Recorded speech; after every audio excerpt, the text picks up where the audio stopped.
आमची मागणी आहे महाराष्ट्राचे आता सध्याचे उपमुख्यमंत्री आमच्या सगळ्या लाडक्या बहिणींचे देवाभाऊ हे मुख्यमंत्री पदावर विराजमान व्हावं ही आमच्या सगळ्या लाडक्या बहिणींची मागणी आहे। आणि त्यासाठी मी माननीय देशाचे पंतप्रधान आणि गृहमंत्री माननीय देशाचे पंतप्रधान नरेंद्रभाई मोदी आणि तडफदार फायर ब्रँड गृहमंत्री देशाचे अमित भाई शहा यांना मी माझ्या रक्तानी पत्र लिहिलंय।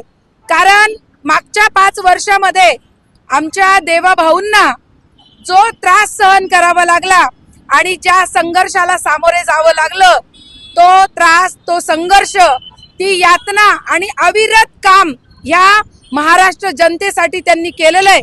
त्यासाठी आम्ही ही मागणी करण्यासाठी आज आपल्या देशाचे पंतप्रधान